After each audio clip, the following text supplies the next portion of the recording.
Hi guys. आपकी C D S 2024 की तैयारी कैसी चल रही है? आई एम श्योर आपने काफ़ी हद तक अपना सिलेबस ख़त्म कर लिया होगा and have started with proper revision. I am Harleen from officers mind. मैं आपके साथ सी डी एस के एलिमेंट्री मैथ्स पेपर में 55 प्लस स्कोर करने की स्ट्रैटेजी शेयर करूंगी। एज यू नो कि मैथ्स पेपर क्लियर करके आप 3 अकेडमीज़ के लिए एलिजिबल होते हो with different cut offs, that is Indian Military Academy, Indian Naval Academy, and Air Force Academy. So let's get started. Let's have a look at your paper pattern. So first of all, आपको total time 2 hours का मिलेगा. The number of questions that you'll get to see is 100 questions. Maximum marks for your maths paper, again 100 marks, and negative marking of 1/3. So this means one question carries 1 mark and you have to keep negative marking in mind. So let's see आपके maths में broad topics क्या हैं. So you have arithmetic, algebra, trigonometry, geometry, mensuration and statistics. Arithmetic में you mainly have your number system and you have elementary number theory. For example, you talk about decimal fractions, unitary method, time and distance, profit and loss, ratio and proportion, variation, etc. When we talk about algebra, we talk about basic operations like simple factors, remainder theorem, HCF, LCM, polynomials, quadratic equations, relation between its roots and coefficients, linear equations, etc. Trigonometry may we talk about the values of sin x, cos x and tan x for x is equals to 0 degree, 30 degrees, 45 degrees, 60 degrees and 90 degrees. आपको trigonometric tables use करने आने चाहिए and you should no simple cases of Heights and distances. Then geometry में you have lines and angles, plane and plane figures, theorems of properties of angles at a point, parallel lines, sides and angles of a triangle, etc. Then in mensuration you have areas of squares, triangles, etc. Areas of figures which can be split up into these figures, surface areas, volumes, lateral surface, volume of right circular cones and cylinders, etc. Finally stats में हम बात करते हैं statistical data की, graphical representation of data, frequency, polygons, histograms, bar charts, pie charts, central tendency, etc. Now let's have a look at the things जो आपको करनी पड़ेंगी in order to get more than 55 marks in your maths paper. अब आपको पता है कि आपका एग्ज़ाम CDS का exam is on 21st of April. So you are basically left with only this month, the month of April, to finish off whatever you have to revise, whatever you have to study. This means आपके पास 3 हफ्ते हैं and these 3 weeks you need to utilize very properly in order to get more than 55 marks in your maths paper. So let's have a look at the things that you need to do for the same. सबसे पहले तो आपके पास जितने भी दिन रह गए हैं, make a time table for those days. Concepts आपके अब तक मोस्टली क्लियर हो चुके होंगे. If you are still left with a few concepts तो आप एक कॉन्सेप्ट्स का टाइम टेबल बनाओ. नेक्स्ट आपने एक रिविजन का टाइम टेबल बनाना है. Now this is the most important thing that you need to do for maths, that is revision. Without revision आपको वहाँ पे कुछ याद नहीं रहेगा and you have to revise multiple times. You should solve questions on a daily basis and अपने mock test का भी आप देख लो कि where will you solve those mock test from and last week तक आपके मॉक टेस्ट भी हो जाएं so that in the last week if you feel the need to solve more mock test you should know कि आप कितने questions attempt करते हो, आपके कितने सही होते हैं and this will be through mock test itself. Secondly सारी रिविजन जब आप कर रहे हो, जब आपके कॉन्सेप्ट से क्लैरिटी हो रही है, you will get to know कि ऐसे कौन से टॉपिक्स हैं जिसमें आपको ज़्यादा कॉन्सेप्ट क्लैरिटी की रिक्वायरमेंट है. सो उन पर्टिकुलर इम्पॉर्टेंट टॉपिक्स के कॉन्सेप्ट्स आप एक डेली बेसिस पे रिवाइज करो. The topics that you think that you are very much confident in, उसको चाहे आप ऑन अ डेली बेसिस मत करो.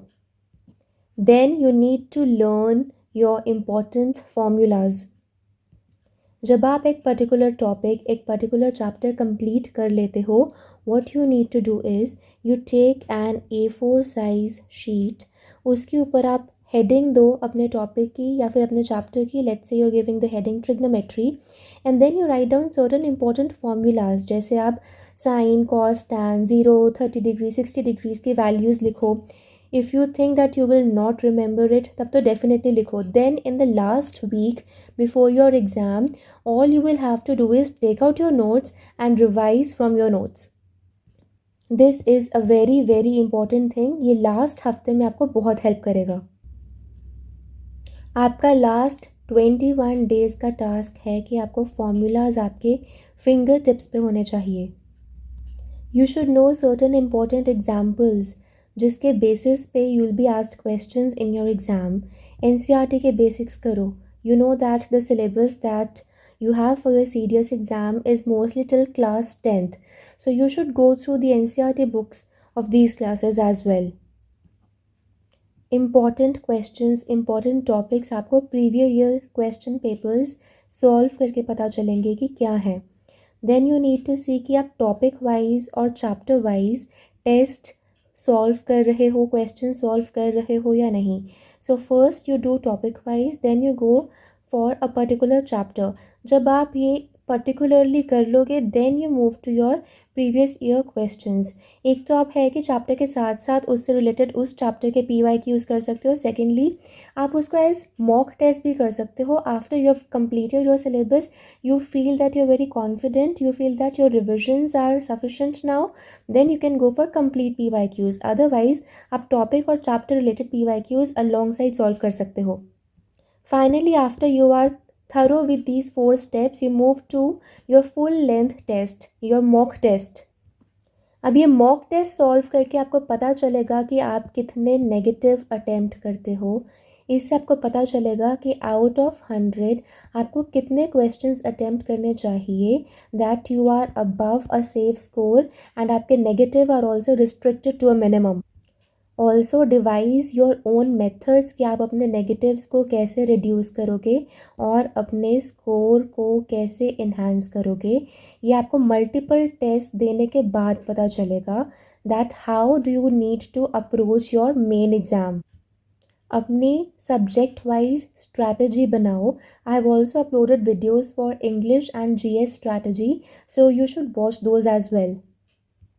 और ये सब करने से you are going to gain confidence, and that is going to help you while you are actually in your examination hall appearing for your CDS paper.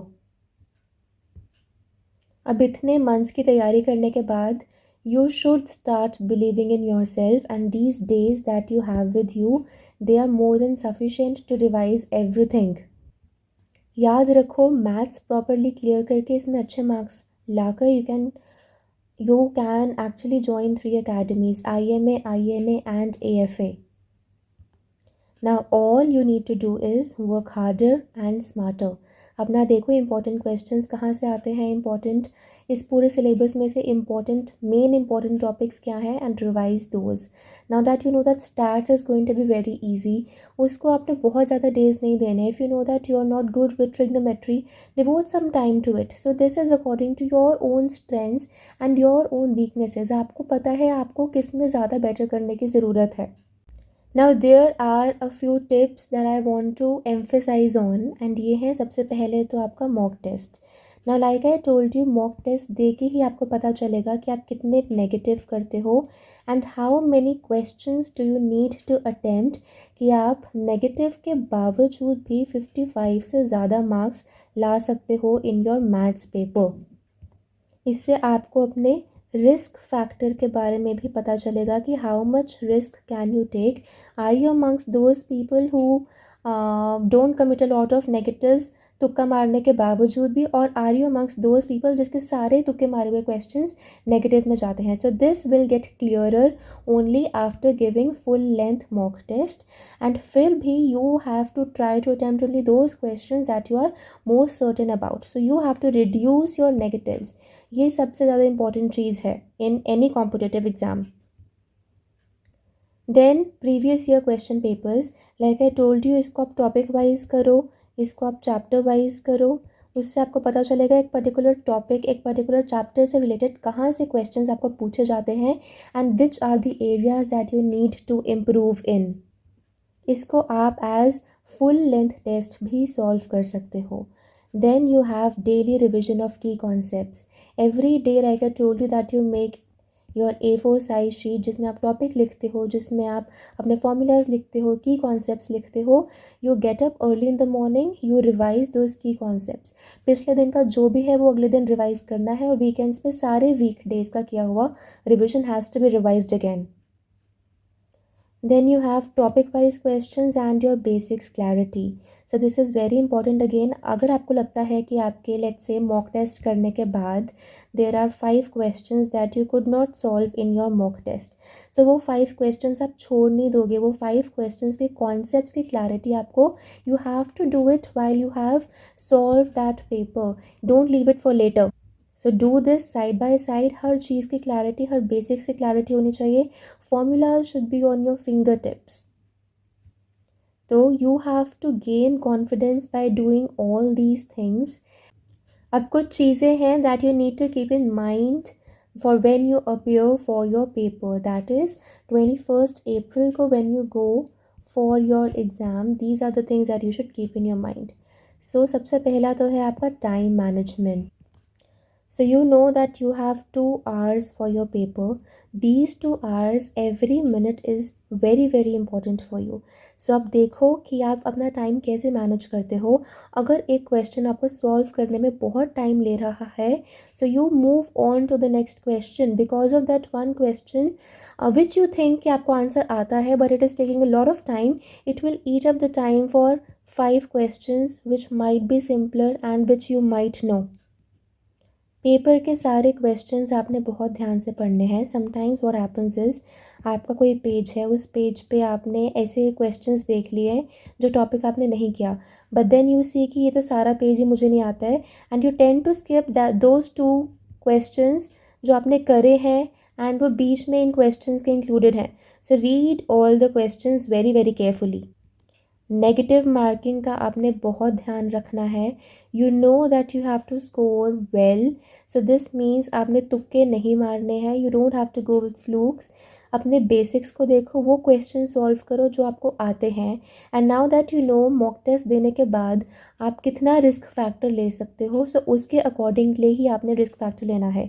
If you attempt 12 questions तुक्का मार के एंड यू नो कि आपके generally 8-10 तो ठीक हो ही जाते हैं, 1-2 गलत होते हैं, then it's fine. But if you are among those people जिनके सारे ही गलत हो जाते हैं, so you are going to affect your score.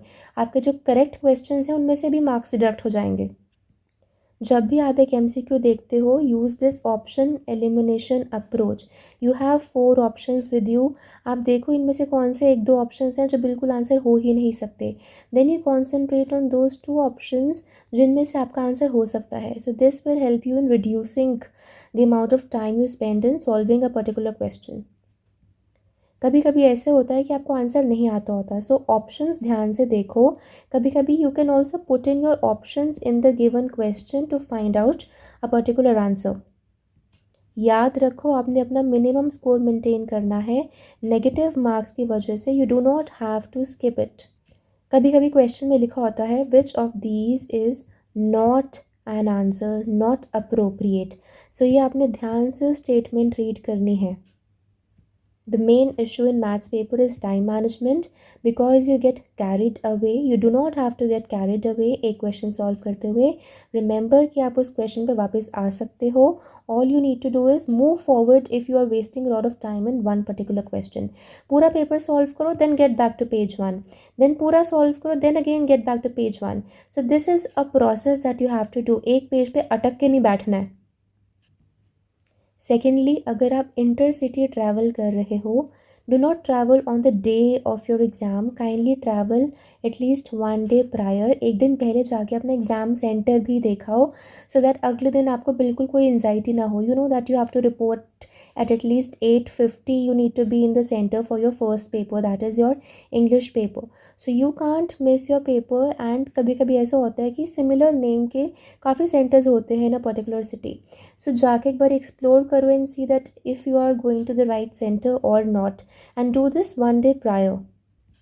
अपनी OMR शीट आपने बहुत ध्यान से भरनी है. You have to use a ball pen, a black colored ball pen. Take your admit card along with you, your identity card along with you, your water bottle along with you. और paper से एक दिन पहले please sleep timely. That is very important to keep your mind fresh, ताकि अगले दिन के तीनों पेपर आप बहुत अच्छे से कर सको. Retention is very important. जितना पढ़ना इंपॉर्टेंट, रिविजन करनी इंपॉर्टेंट है. जितना इंपॉर्टेंट पढ़ना इंपॉर्टेंट है, उतना ही इंपॉर्टेंट है that you retain whatever you have studied. And for this you need to sleep well at least one day prior to your paper. Otherwise आपको पता है that maths का पेपर लास्ट में होता है, तब तक आके you might start feeling sleepy and बीच में आप लंच भी कर लेते हो अपना. So you need to know that you have to sleep well one day prior to your exam. So I wish you all the best for your maths preparation. अभी जितने भी आपके पास दिन हैं, 21 दिन आपके पास हैं, इसको अच्छे से आप यूटिलाइज़ करो and you will definitely be able to clear your paper with good marks if you follow a consistent pattern. अगर आप अपने सारे mock test सॉल्व करो, प्रीवियस ईयर क्वेश्चंस सॉल्व करो, अपनी प्रॉपर अप्रोच लेके चलो. Apart from this, if you have any doubts, any queries, you can contact us through our Instagram channel and through our WhatsApp number.